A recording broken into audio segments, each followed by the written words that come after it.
This podcast is for a mature audience and may be viewed as inappropriate or insensitive to some. Listener discretion is advised. The intention is to share conversation of like and unlike-minded individuals as they try to be the best them they can be in a life full of challenges, searching for love, acceptance, and positivity. Call 669-241-1422 and share yourself or catch up with SweetBaby Jay for an anonymous face-to-face interview. Feel free to call in with questions, stories, thoughts, or anything you would love to talk about and share. Nothing is off the table when talking sweet with SweetBaby Jay at 669-241-1422. Ladies and gents and ladies, once again, you are here talking sweet with SweetBaby Jay. As always, it's a no face, no case scenario where we offer the opportunity of our amazing guests to share their identity or not. We got this young stallion here. Let's see what he's going to do about it. Young stallion, you are here on Talkin Sweet. Yes. Pleasure to be here in your presence. My name is Debo, a.k.a. Debo the Don, CEO of Debo the Don TV. Talkin Sweet with SweetBaby Jay. All day, every day. Yes, so what's sir. going on, big boss? How's everything in your life? Right now, life has been beautiful. In the midst of the pandemic, been able to conquer so many goals that I set out for myself. I had scripted things that I had wanted to do, I want to say probably about maybe 8 years ago. And you really can't put a time capsule on your dreams because they don't come when you want them to come. They come when you earn them. Man. And I think I earned the moment that I'm in right now. Last year I was all over the place. This year I was all over the place. Miami, New York, Los Angeles. Nice. But racking up those miles? I racked up some miles, but then I also collected a lot of opportunities that cultivated more opportunities. What type of opportunities are you talking about? Like, what do you do? So, like I said, I'm the CEO of Debo the Don TV, which is, I consider it more like street journalism in the sense that I'm on the pavement, one-on-one, sometimes either, I would say, some socially affluent people, and then I'm with those who were socially ostracized. So there's a wide variety of people that I encounter through my platform. Some of them are recording artists, some are in the automotive culture, so they build cars. And then there's people who are actually artists that either graffiti artists or they're muralists. And then I would say more recently, who did I have? Dasha Polanco from Orange is the New Black. I interviewed her. She's the Dominican girl who was sleeping with correctional officer. Oh, like we didn't just do an episode about that. Yeah. Homegirl is dope too, and she looks so different. I've seen her doing different things, and she's pretty dope. Very eclectic, man. You meet her in real life, she's just super dope. I met her right there in Harlem on 125th Street. Where I used to live, you better stop. And 120th and Lenox was my stomping ground. we were driving. It was my brother Quan, who I grew up with in Brooklyn. And I was looking. I said, actually, I didn't even see her. I saw a Caucasian guy doing a rendition of the Belly movie cover. So he was airbrushing Nas and DMX. He was pretty much kind of doing like a mural commemorating the movie. So I said, you know what? I want to take a couple pictures. And then I just end up turning on my camera, and I was like, you know what? I'm going to be, 5-minute free content. So I started asking him some questions, and he told me that he was from France. He had just moved to New York City. Wow. He had pretty much quit his job. He wanted to focus on his dream, which was to be an artist, a traveling artist. And the name of that art collective is Con Art. So it's an assembly of artists. But as I'm interviewing him, I see a woman in my peripheral, and I turn around, I look, it's Dasha Polanco, and I just froze. And then I just had the camera rolling, and I said, oh my gosh. So she live in Harlem? She's in Washington Heights. Nice, So nice. she's still, people uptown kind of have they're like traditionalists. Like they believe regardless of what your economical status is, like you never leave your foundation. Let me tell you something. There is nothing like Harlem. Right now we in Orlando, and it's all right, but it ain't Harlem. Cultural diversity that takes place in Harlem is just ridiculous. And see, that's the disparity between people from New York City, Harlem per se, versus the rest of the country is the social equity. Because the cultural diversity is there and everyone's living amongst each other and interacting with each other and helping each other Thrive? Thrive. That's what gives people from that climate so much social value. Wow, 1,000%. So speaking of social value, man, what got you into this? Like, what kind of life was you living when you said, this is the route that I want to take for myself? I was always doing things like, we'll backtrack. because I was born in Miami. Lived in Miami up until lived in South Florida up until I was 10 years old. But I spent about 3 years in Germany too, from about 1 to 3.5. Military family? My grandfather's in the military. My parents were teenage parents. So word? Yeah, my mom was 14 years old when she had me. It was crazy because my mom didn't come from a disenfranchised, impoverished household. Although my grandparents, they were the hard knocks. They lived a hard knock life. My grandfather, when he graduated high school, he had my mom in high school. My grandmother was a teenage parent. So we're talking now 3 generations of teenage pregnancy. I got to ask, do you have kids? I don't have kids. Oh, because I was going to ask, like, yo, so how do you stop the cycle? Well, for me, that was always in the back of my mind because, granted, I'm a professional wood layer. I ain't mad at you, player. So a piper, yeah, all right. I've gotten several woodland championship rings, but since I was a young man, up and coming, that was always in the back of my mind, like, what, you don't want to become a teenage parent. So, safe sex was always, that was the narrative I lived by, safe sex and no sex. It's strange. So you talk about that, and me growing up, I've always been career driven. The optics were that I came from money, yes. But what I actually came from was struggle because my parents really worked really hard, but people only see what they want to see. They don't see the struggle that comes with it. So young ladies would always ask me like, yo, you do so well. You have this, you have that. Why don't you have any kids? My initial response would be, but why would I want to have kids? Yes. I'm not ready. Yes. I'm not with someone that I want to have kids with. Now I'm blessed. I have 2 and 1 on the way.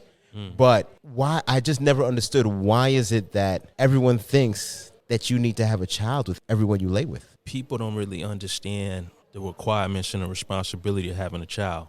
My mom did a great job raising me, but I know if she wasn't a teenage parent, things could have been better. How was that growing up with a mom that was a teenage parent? What struggles did you see or feel? It was almost like being raised by a sibling. Because there were times where my mom was like a sister, and even now, Legit she was. just plays so many different roles. You could go to the club with your mom, yo. Legit. My mom, my whole entire life, people thought when I was young, they thought she was my sister. Oh, wow. Then as I started to come into age, people refer to my mother as my girlfriend or my wife. And then when I would correct them and say, that's my mother, they're like, what? Oh, my gosh. Even right now, I'm watching my mother age, and I'm aging with her.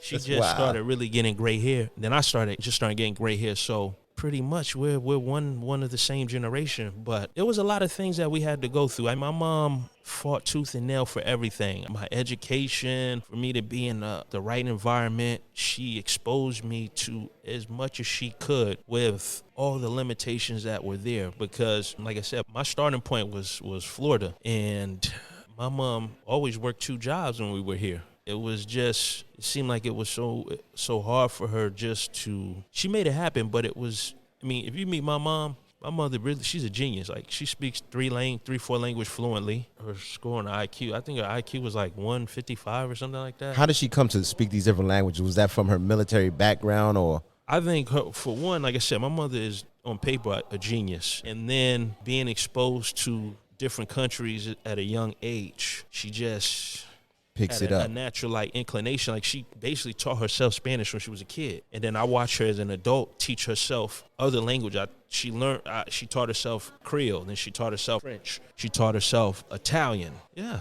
That exposure to different ways of living, different language and stuff like that, did you get that same exposure? Is that what had you or has you expanding your wings? I would say yes. I didn't excel linguistically, but except for with the ladies. Yeah, but I would say both of my parents, they were almost like they were two different people. Because my dad's he was a street guy. He was raised in the streets. Started early selling drugs at the age of 9. 9? Yeah, stealing cars by the time he was 12, 13, and then became a professional car thief / drug kingpin. And pretty much most of his life was in the streets. Up until his last days of freedom, it was the streets. He loved the streets. And I got a lot of that from him, being able to relate to street people, because he would just drive me around the hood all the time. Like, we would go from... In stolen cars? No, we did not in stolen cars, but these cars, I call them like consignment cars. Consignment cars. Yeah, they're officially, unofficially yours.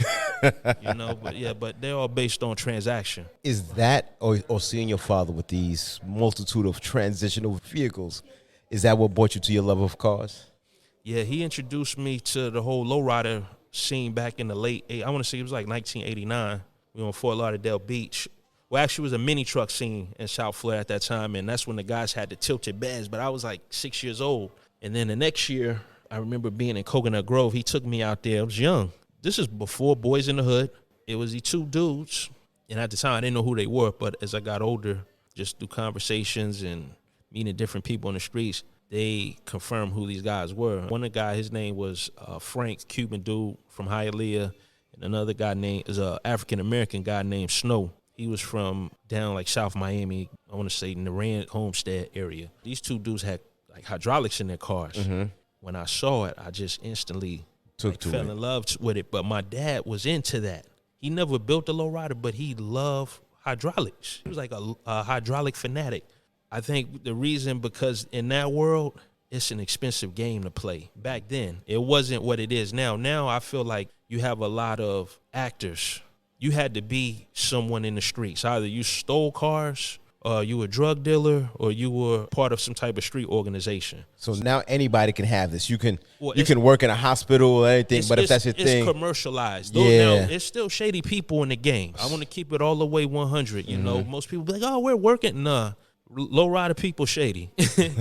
And I'm not trying to indict my culture. I love it, but it's like when you're on the streets, you got to keep your head on swivel, because in the lowrider world, everybody's out to get you. They're going to try to come up on you. Not more so like in a physical manner, but it's just this mental finesse. You take your car somewhere and they overcharge you, or your hydraulic part might end up missing a dump, because this stuff is expensive. About how much does it cost to do a vehicle with hydraulics? I tell anybody, when I first started, I didn't even have a budget. I just had a dream. I thugged my way in. But back then, $5,000 could get you in the game, but because it was 2021, a lot of these cars, I would say like the last Fleetwood Brougham was 1996. That's now 25-plus-year-old car. Those cars, just the way they're sitting, sell $10,000. That's starting. So imagine. Wait, $10,000 for those cars? $10,000. That's starting. I've seen some sell for $20,000, depending on. Where do you find them at? Craigslist. You can go Craigslist, eBay. Florida's a big hub for Cadillacs, because you have Massey Cadillac, which is one of the largest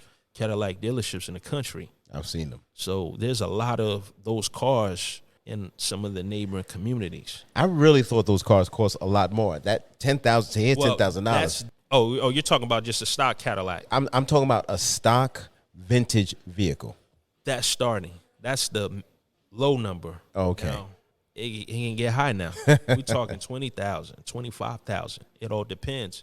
I still thought there were way more than that. Those cars look pristine. So once you start messing with it and put in or reviving the look of it and put in these hydraulics, how much does it cost to have it dancing, and or how much does it cost for the speakers and all that? Listen, I got a Cutlass. It's not on the streets. It's still under construction. I built it back when I was about 21, so I still have that car. I'm 38 now. To put that car together back then, I think I spent about $15,000, and then the second time around, and I'm not even done, I got $30,000 in it. And I don't even want to say it because it's a lot of money. But I was an entrepreneur, so money was coming in, money's going out. But I put a lot of money to upgrade and do things. But like I say, as the years have started to progress, a lot of parts have gone up. The economy has changed. Mm-hmm. So steel is expensive. Yeah. Copper is expensive. These are all the components that are required to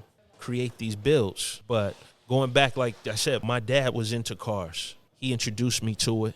So that was one of the ingredients that was responsible for my personality. And like I said, my dad was a traveler like my mom. Like my dad was a hood traveler, though. So we drive from Color Ridge, and we might go to Homestead. We might go to Perrine. Then we'll drive into the city. Now we over in Overtown. Then we go to Liberty City. Then we over in Carroll City. He just loved the hood. The only one I know is Liberty City. And listen, and back then when I was a kid, it was dangerous. Like you talking, they were shooting every day. But my dad had me in the midst of that. Children can be very impatient. that wasn't something I naturally wanted to do. Like I never really wanted to just be in the hood. It just never made me comfortable, because when you grow up in that environment, you tend to have to deal with the nonsense that goes on. Everything there. that comes with it. Some days might be good and other days might just be a challenge. Like, man, you're just fighting. I don't know. I mean, that's what you do in the ghetto kids fight, But that was my dad. But then on the contrary, my mom is, hey, we're going to Little Havana. She's in there speaking Spanish to the old Cuban dudes. We're going over to the planetarium. But my mom was always like very educational centered, and she was always trying to enlighten me through culture and information. So I had a mom, and I don't want to use it like a shaming term, but this is exactly who my mom was. My mom really was a nerd. If you were going to define her by her interests and her knowledge, she would be in a league of a nerd. Man, because it sounds like you were raised in two absolutely different cultures. Did you feel like you didn't know which way to go? Like, should I go this way? Should I go that way? Did you feel dragged? Sometimes it was very questionable, because here it is. Like I said, my parents were teenage parents. My mom at the age of 5, sent me to an all-white private school. How'd you feel about that? Looking back, it was a traumatic experience, because those people didn't want me there. Granted, there were teachers that liked me, but then the teacher that I had, her name was Miss Shibdaw. I remember she was from Ohio, but this woman was racist. Looking back, she would sit me in the back of the class. She would turn my chair around. I flunked out the first grade, man. And it's something like my mom doesn't like to talk about, because it makes her cry. It makes her sad that, hey, I paid money for somebody to abuse my child. Not physically, but this was psychological abuse. And I was always like a very accelerated child. So, and then even just physically, You didn't look your age. Nah. You're a big dude, I must admit. I look like an old man, So I was always in the middle. I always tell people, like, I'm not too urban, I'm not too suburban, I'm right in the middle. And people always try to kind of like categorize me, and you can't. You really can't. Like, I'm the true definition of a chameleon, because I've had to internalize everything. One thing that you did mention, you said that your father's last days of freedoms. Is he currently incarcerated? Yeah, my dad's currently incarcerated. How many years? He's fighting the case right now, but, I don't want to put in a universe like that, but he'll probably never ever see the light of day, just based off the crime that he committed. We're talking multiple felonies. Once you committed a crime and they attach 7, 8 felonies to your crime, that's pretty much a life sentence. At what age were you when your dad got locked up? This was like 5 years ago. Oh, this is recent. This was recently, but, like I say, my dad was never, ever...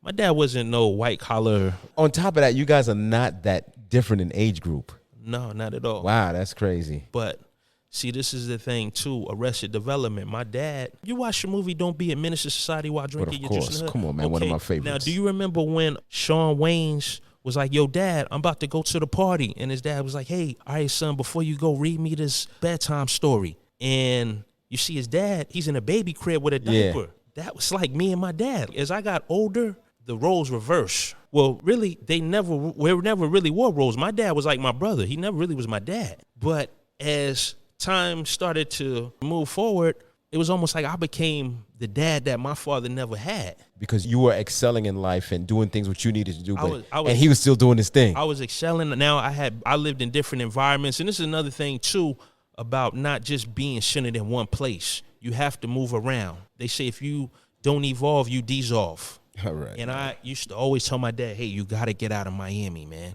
Miami is a place that traumatized you early on in your life.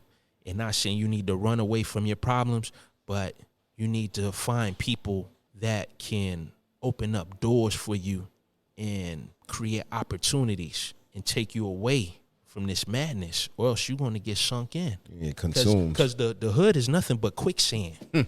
That's all the hood is. When you live in the ghetto, it's quicksand. It's just a matter of time. But just know, every day you there, you are sinking. Unfortunate realities, bro. Yeah. When economics are scarce, people get desperate, and desperate people do desperate things. I couldn't even say it better myself, man, because you are 100% correct. I've seen it, lived it, and those things that you do, they can be on different spectrums, because sometimes desperate things are like throw everything away, going off to college, join the military, different thing. For me, I joined the military. I came from the hood, but I wasn't hood. We just was living in the hood because my parents are not from this country, and that was the least expensive place to live. And then we evolved because things were happening that we were like, yo, we can't live like this. But when hearing you talk about this and how you and your parents were so close in age, and you've evolved to where you're at now to being an entrepreneur, what type of entrepreneurship did you go through, and how did your parents support or see you through this? I don't think anybody really paid attention to it. I was an entrepreneur going back to when I was like 6 years old. My mother was giving me a $50 allowance at 6 years old, but I would take the $50 and I would compound it by going out in the neighborhood. I did it from the time I was 6 to maybe 10 years old up until I left Florida. I would go pick weeds from out of people's yards. I would cut grass. I was doing that as a kid. Granted, the wage was low, but it was more than what my other peers had, because my other peers were like this. They went open hand. Hey, give me a quarter. Can I get 50 cents? Me, I'm just going in my pocket. I'm pulling out $1. So I never negotiated for a favor. I just created opportunity, so I never had to ask. I did that from 6 to 10, but I wasn't around people that were really business savvy. I got some of the game from my mom, because my mom was an entrepreneur. Like I said, my mom worked 2 jobs, and then she sold barbecue on the weekends to send me to that So barbecue school. on the weekends? My mom was making barbecue ribs, potato salad. I was six years old. My mom did it. So I think I got a lot of my entrepreneur spirit from my mom. And I got it from my dad, too, because my dad was a street pharmacist. He knew how to get money, too. But they were kids. They didn't make those things happen. They didn't understand the science behind it. It was just, okay, we make the money. We're going to pay a bill with this money that we get. But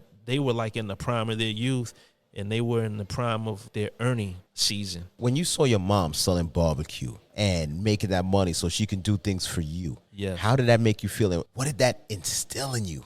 Well, when I was that young, I really didn't understand the value of $1, because I always had a generous spirit. So I knew how to get the money, but I didn't know necessarily how to keep the money, because I was always around people that had the handout. That's just how it is. A friend of mine told me, he's from Haiti, and he said, if you get a bag of rice in Haiti, that bag of rice isn't for your household.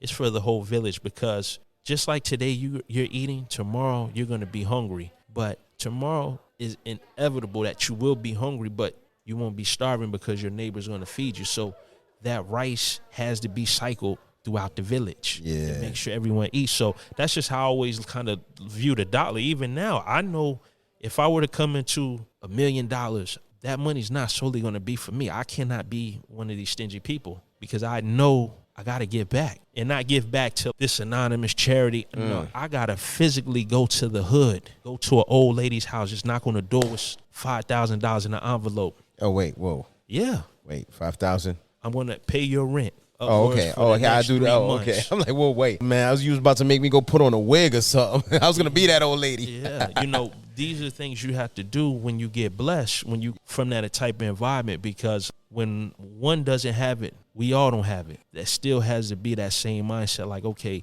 you get a blessing today, you got to share it. I feel you. And that's what keeps the crime rate down too. Yeah. You know what they say, break bread or fake dead. Oh, I never heard that one, bro. Yeah, man. So, like I said, back then I didn't understand it, but those were the ingredients that made me who I am today. Are you comfortable with who you are today? I am comfortable because I never compromised who I was. I was always me. And I lived in different places. Originally from Miami, grew up in Brooklyn, finished high school in Connecticut. All over the place. And I was still the same OG. Yeah, I ain't mad at you. And I was in a lot of different social economic environments. I never tainted my voice. Spirit. None of that. I lived in the hood. I come from the bottom. When we say I come from the bottom, I mean beneath the dirt. Miami, it gets no more gutted than that. I basically was like a ghetto Ivy League student, because I went from one impoverished, not just not so much on a physical level, but just how people think mentally. Florida is very backwards, or it's very stagnated. Like, yeah, people have nice cars and nice clothes, but there's still like this slave management syndrome. Oh, do tell. Like, what do you mean? My thing is like this. I don't want to drive a nice car and have nice clothes and eat cheap food. I'd rather have a raggedy car, affordable clothes, but have health care, Yeah. have access to seeing a dentist twice a year, make sure I have all my teeth in my mouth. Important. These are things that are important. But, when you live in that type of environment and that culture, those aren't things that are a priority. Growing up, one of my cousins, may he rest in peace, when I first started working, I told him, yeah, I got a 401k. This dude said, yo, you stupid. Why you giving somebody your money to put away for your future? Just coming from a part of me, just from my past, was like, is he right? And another part of me was like, yo, this dude tripping. Now he was tripping. When he passed, he had nothing. He had nothing. This is that poverty conscience I'm talking about. People don't think that a 401k is an asset or life insurance or health care. They think that, okay, I'm just giving my money away on a monthly basis. No, it's security for not a headache, but for a heart attack or cancer. These things might happen. It's possible. So you have to make sure you put some money away for those real rainy days. This dude didn't even have a bank account, yo. Poverty conscience, man. That's what I say, man. Like, nice clothes, but you're on a McDonald's diet. Oof. You're dying, man. You're dying slow. On a daily. On Dying on a daily. But that's the Florida culture. People value fast food, man, fast money, nice cars. That was the mindset. So like when I say the hood, it's not physically like you going into your slum village. It's just a slum mindset. How does that make you feel? Does that break your heart to even say that, to know that it's out there when we are in a world that there's so much opportunity to thrive in so many different ways, but yet people just can't grab onto it? I think you have different faith systems. Some people believe in God. Some people believe in organizations. Some people just believe in this country. I think because most minorities are ostracized on every level because of their identity, they have no faith in the possibilities that exist here in America. And yeah, you can get ahead now, and you will have to go through some things. But I feel like the hood trains you for the world. Those days that you fought for the stupidest thing is preparing you to fight for some bigger Things of value. Yeah. So you never stop fighting. But people are programmed to think that you go through life like you don't fight. No, there's physical fights, then there's spiritual fights. Mental fights. Yeah, and a lot of people, they don't really peep game. I'm fighting every day. I'm fighting systematic racism, and then I'm fighting internal opposition. People who I grew up with that feel like I'm not deserving of an opportunity. The crabs in the barrel. Yeah. They just don't really see the value in me because I think society tells you you're not really of value. So they just are kind of like latching onto that narrative. And this is where being an independent thinker, being a critical thinker, being a leader, these are things that are important. And I got a lot of those things through being the only child for 17 years and then moving around where I didn't have, my only support system really was my mom. So there was times it was just me. Wasn't nobody going to fight for me.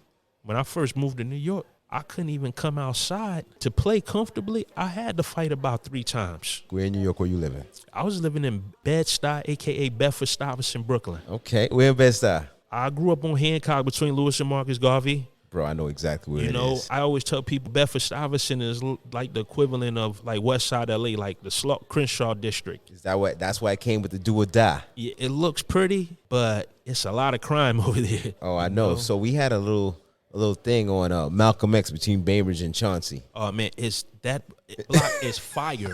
Listen, I had beef with dudes on that block. Yeah.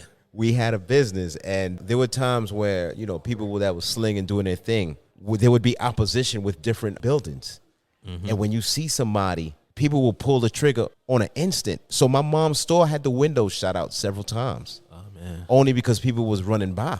Yeah. Like, we were never the target because we were respected, because we were not about that, and we catered to the community in so many different ways. But at the same time, when things pop off, the hood don't care who's around. Listen, bullets don't have no feelings, and they ain't got no name. You ain't lying. Seen it. A bullet is a sociopath. Yeah, that's the epitome of a sociopath. A bullet. Don't care. It don't care. And that where your mom shop was, see, you got to realize you got Bainbridge and Malcolm X. That block was on fire. You always saying everything. Yeah. And right a block over, you got Brevoort Projects. He knows. You got Jackie Robinson Projects. Now, you know, it's simmered down now. Jackie Robinson's not like that. And, I mean, they kind of gentrified Bainbridge. But back then, that was Bermuda Triangle. Bro, listen to this. So I was dating a young lady in Brevoort. Mm-hmm. And a lot of people knew me, right? So I go to Brevoort. Me and this young lady, we chilling. And you mind you, I came from the hood, but I didn't have that hood mindset like that. Like, yo, these dudes know. And I'm not about that life, so don't bring it to me. Mm-hmm. And I always drove a nice car. I came outside to 4 flat tires. Yo, people in the hood don't like to see you thrive, son. Son, they flat my tires, son. Listen, man, the hood, like I say, it's quicksand. Somebody's looking to hold a hand. If they coming down, they gonna bring you down with them. You feel me? Or get yours. Everybody want to get yours. I'm telling you, man, like, my biggest adversaries were dudes who I grew up with. Yeah. People that stole from me were cats on my block. The people that let me know that they were jealous of me were people who said they love me. And that's just New York City's grimy, man. And the culture's grimy, but it's beautiful at the same time. I was going to say, bro. There's like a yin and yang to it. I prefer New York City grime all day, every day, over the Florida stab you in the back. Well, you know, see, the Florida griminess is the racism. And the racism isn't just people, when they speak of it, like here, they tend to use a very generic way of explaining it. Like, it's not just white people. It's all people. Yeah. It's all people who have and have nots. They're as and you know, see, my mom, we had a discussion recently, and it was about a movie, and I felt like that particular movie, they should have had another actor just based off the emotion that actor portrays. And it wasn't related to what I'm about to say, but she said, so you got to check yourself. I said, what you mean? She's like, this movie's sending a bigger message than the emotions that actor portrays. Yeah, that actor's soft tone, very kind-spirited, but the message is deeper than that. She said, you got to ask yourself, are you really about that life? Because when you take one side, you become a fanatic. And she said, when you're a fanatic, you basically put yourself, she said, it's a pipeline to having a mental illness. And you have a lot of race fanatics here. People are fascinated by this narrative of skin color and this idea that value lies in shade, lighter shades. That's Florida's griminess. All the griminess that I ever dealt with was always race related. Here in Florida. Here in Florida. And it wasn't like white people. It's like people who are very insecure about the way they look. And they're doing everything to appease a narrative that dismisses them. And that's why I say I stayed real. I watched people fall off like dead leaves in the fall. But that's Florida griminess. Florida griminess is racism. So how would you describe New York City griminess? New York City's griminess is economical. People do things to get ahead economically. People will steal from you because, as they say in the hood, I gotta eat. A dude might rob your sister. You know why?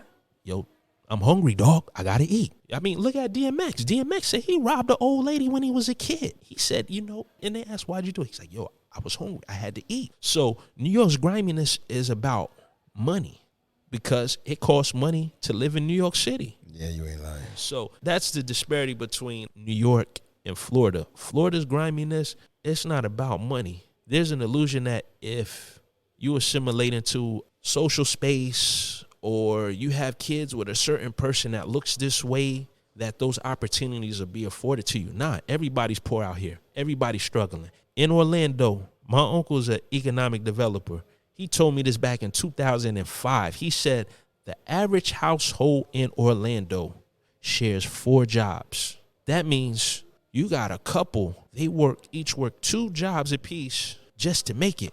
So everybody's struggling. And expected to raise a family.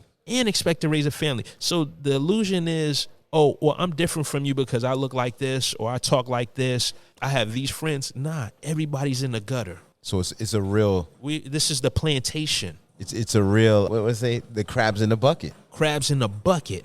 Yep. Yeah.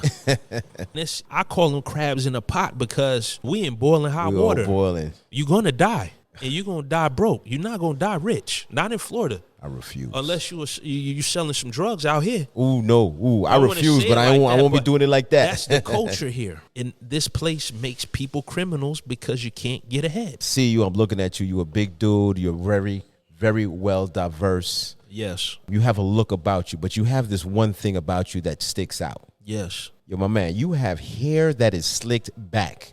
I haven't seen anybody with hair like that in forever. One, how do you do it? Two, why do you do it? I started growing my hair back in 1993 as a kid. This is the first. I've grown it during different periods of my life, but I would say from 10 to about 22, I wore long hair. And when I was coming up, the people that I looked up to that were just kind of like the spokespeople for my culture, like Snoop Dogg, Bone Thugs. I had hair before they did, Thugs, but wow. it was just that time. We were all in the same microwave. We all got douched with the same grease. So that was just what it was. Everybody at that time, they wore braids. It was different flavors in different places, but that's just was the cultural presentation. You don't perm your joint, do you? I never had a perm.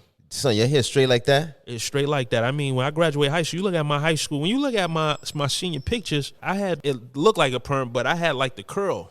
I done had Shirley Temple. Oh yeah. So you wait. So you had the Shirley Temple, son? Yeah, I had to find it. I'll send it to you. Son, yo, that's wild, son. Wow. But at the same time, it's dope because to me personally, I feel that shows someone dedicated to a culture. Like, yo, I don't care what you think because this is me.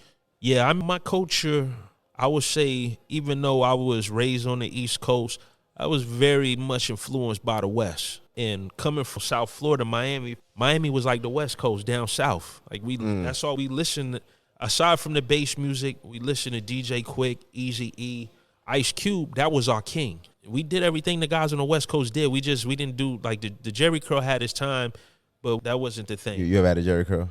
Nah, Mom, I never had no chemicals in my hair. Mom wouldn't let me get an S curl, none of that. Son, I had them all. I had a Jerry curl. I had S curl. I wanted one so bad, man. My barber used to always tell my mom, he's like, yo, got some nice hair. Just let me put it in, please. She's like, nope.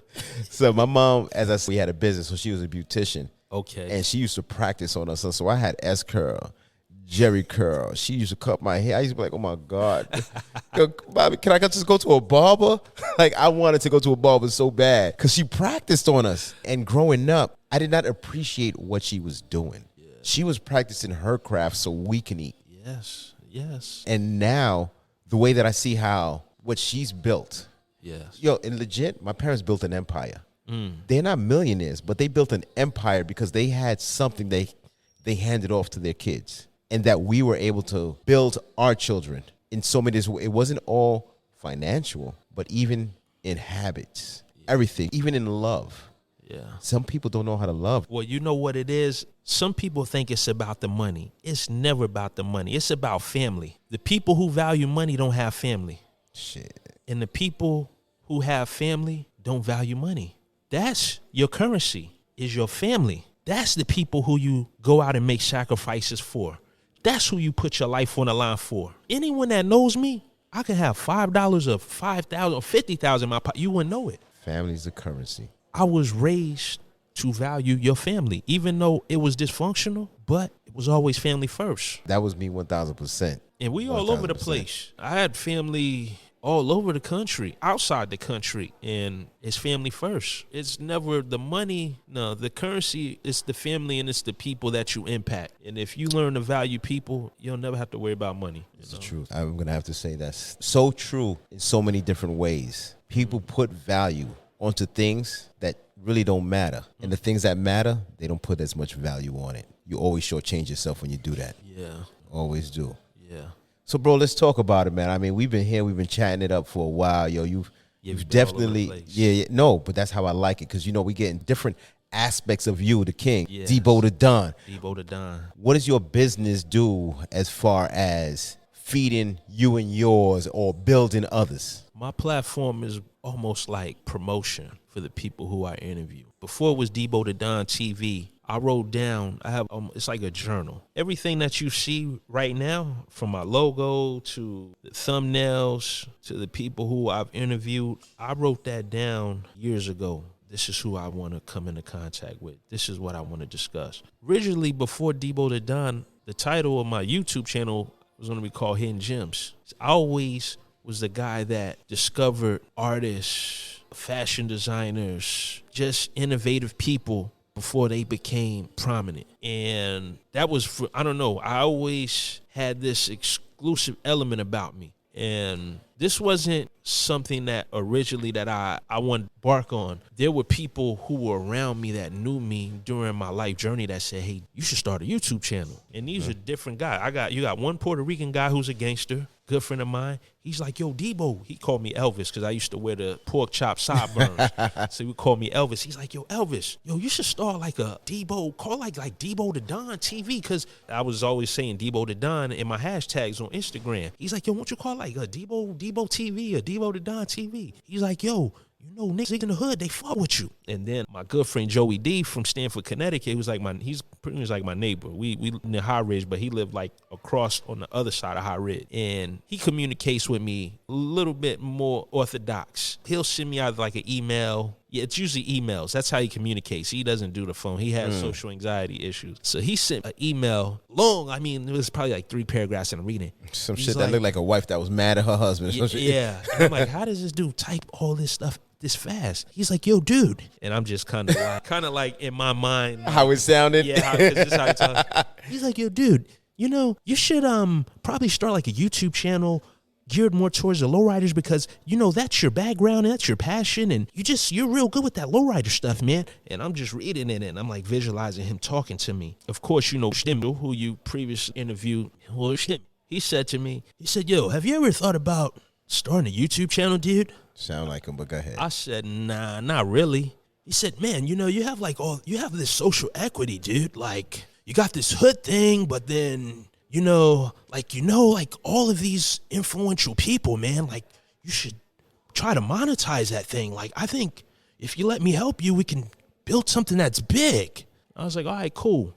Another partner of mine, another one of my homies who I grew up with in Brooklyn, he said, yo, D, man, you should start like a podcast. This is my brother. He was actually incarcerated while he's telling me this. He's like, man, you got all this talent. He was like, yo, you got to use it, man. He's like, you got a God-given voice. But he said, you know how to connect with people from all over. He's like, yo, I've seen you in Compton. I've seen you in Oklahoma. I've seen you in Detroit. And he's just like, you're comfortable. He said, yo, you should start like a podcast, man. Just start interviewing people. So do you have a podcast? Well, originally, I did have a podcast when I had a podcast called BS Recess. And that wasn't really like my lane because I'm not a politic enthusiast. I understand politics. I know why it plays a role. We do need a political system, but we need a fair system. So that was always what I was advocating on my end when we would have these discussions on our podcast. But a lot of the stuff that we talked about like domestic terrorism and racism was always something at the height of the list because it was always very infatuated by it. Going back to his conversation, were you the friend that got him into being a male stripper? Nah, you know, I never even knew. Oh, okay. I personally called him after I heard it. I said, bro, I would have probably, you know, I had my saying, you know, keep it on the low like elephant nuts. I said, bro, you got to keep that on the low, dog. Because when you say you're in that environment, now people's imaginations get aroused and they start drawing conclusions. And I have friends who are gay. One of my good friends, she is gay. And I was young, you know, early 20s. She was a heroin addict. But a lot of her drug dealers, that's where they were. They were in the gay clubs. I mean, of course, she's gay, but that's what goes on in that environment. It's sex and drugs. And one time she lied to me. She said, hey, I need you to take me to this pool hall. I didn't think nothing of it. This is in Connecticut now. So I drive her to Westport. At the time, I was living in Stamford. We drive up to Westport. And come to find out, this place was one of the oldest gay clubs in the country. Yeah, because you got to think. Politics. Gay people get shunned. It's something that's not socially acceptable. But I feel like people practice it. Oh, all over, yeah. You know, I've seen it in living in Connecticut. Talking to fluent white men. I seen a black dude. Now, let me not get too far off of what I was going to say. But while I was there, she took me there. And then walking into that place, I said, oh, wow, she just conned me. So the whole time I'm in there, I got dudes walking up. Hey, you okay? You good? You good? And I said, yo, why are they asking me am I good? I said, what does that mean? And I was just livid because I was so angry at her that not only did she ask me to come there, but I was stuck there and I knew what it was. I didn't want to be a bad friend and leave her, but I'm there for like 2 hours. And I said, you know, I belong to an organization. I said, somebody take a picture and they see this jacket. Now questions are going to be asked. And I got some haters. I got some anti-Debo people. They're going to want to go and they're going to start labeling me. Yeah. So I said, you can't put me in this predicament ever again. Don't blindside me. I said, what does that I'm good mean? She said, basically asking they can suck your dick. And I said, what? And I just remember I didn't want to go in the bathroom, but I went in the bathroom and it smelled like bacon and sad. And I said, you know what? We gotta go. And I didn't want to be that angry black man in there because I was really like. And how many dudes asked you good? You was like, yo, son. Like, man, I gotta tell you, there was like 10. There was a line waiting, like, wait till he get real good. At least 10. You had to ask them. She said, well, hey, how did they touch you? He's like, oh, they didn't. And I said, nah, man. Like in that environment, they touch it. Gay men are very aggressive, man. Yeah. Like their approach is direct. Not a game. Nah, have you ever worked out at the gym? Listen, bro. You go in those showers, I can guarantee you it's going to be a man over there looking. Trying to look at your genitals. I was a young guy. There was a time where my physical attributes weren't so masculine, but I had long hair, pretty boy. I'm talking, these grown men, man. They got kids, they got families. I used to always get hit on by gay guys. Gay black men. These guys have families. I had one time, I didn't even realize this dude was hitting on me. I was living in Connecticut at the time, but I used to take art classes. So I took art classes for like 10 years. I would go into the city on the weekends. I still continued to take it, even though I had left the city and moved to Connecticut. On one of my trips back into Connecticut, I see this guy who I was familiar with. I was in high school at the time still. I think I was probably like 16 or 17. He came, he sat by me, and he was like, yo, you work at Lady Foot Locker? I was like, yeah. And this guy used to always come in. He would look for me. He's like, yeah, I was trying to get you a job, but he would like leave his phone number and stuff. And I'm like, well, what is this about? And he was like, you know, I leave my number for you all the time. You never call me back. I said, well, I was told that you were looking to like give me a job, but I'm fine where I'm at. They pay me decent. I'm a kid in high school. And he's like, nah, you know, I left my number for you just see if like you want to hang out, you know. Word. And he's like, I know, told me that you're new in town and I was just seeing if you wanted to make some new friends and hang out. And this is how he's speaking to me. Now, I'm playing like I'm stupid. I'm infested with game at this point. So, growing up in New York City. Yeah, game. It's a homo thug culture there. It's dudes wearing Timbs, and they will shoot you. But, yo, they kiss dudes. Yeah. So I already knew. I said, oh, this cat is gay. I said, he's basically trying to bait trap me. And like I said, the whole time he's speaking like very vaguely, like in code. So he says before like the conversation closes, we get try to stop because he said he was living in Bridgeport. He lived, like I said, I'm underage. This man is like 32, 33 years old. So I said, well, you got a family? I said, he's like, yeah, I'm married, but you know, I like to do my thing. I like to have a good time, and you just let me know if you want to have a good time. Word. He was like, yeah, just take my number. And I looked at him. I said, well, I'll see you around, my man. Yeah. And, you know, I just kind of had to, you always hear dudes like, yo, I would have did this. I'm like, yo, listen, man. Yeah. I've seen, there's dimensions of gay dudes. I've seen dudes that knock you out, dog, and will kiss you while you on the ground. Ugh. I mean, one of my childhood friends is a transgender. I never seen him lose a fight. Yo, listen, this man was singing Tevin Campbell, doing a double dutch. Can we talk? Singing Whitney Houston. I watched him knock some of the toughest dudes in the neighborhood out. We got to get him on the show. He's fighting like a girl. But it had some power behind it. Listen, dudes was hitting the ground. One dude had just came home from Rikers Island. He did like 2 years in Rikers, full of testosterone, and he had gotten a little dispute with the guy's sister. So the guy comes in. He like, yo, son, what's good? Yo, I knock you out, son. My homeboy, he's like, what? Bring it. Oh. The way he was doing the uppercuts, man. You know how like when the girls, they double dutch? Yeah. That's how he would punch. Oh, he been practicing from young. He punched like he's double dutching. And that's how he would swing. So he just and yo, he's demolishing this dude. And everybody's like just looking at awe. Because they always say, listen, you never want to lose a fight to a gay man because you'll never be able to redeem your reputation. But you don't want to argue either because it's a waste of time. You're never going to win. This guy committed suicide. At this point, his gangster reputation was no good. He couldn't have a fight no more. No one took him serious. Wow. Yeah. But this, like I said, I grew up with so many different type of depictions of gay people. Like society puts gay people in a very like feminine, vulnerable, victim-like category. No, you got some gay gangsters out here. Beast. I'm talking. I've seen it with my own eyes. I mean, Flatbush, Brooklyn.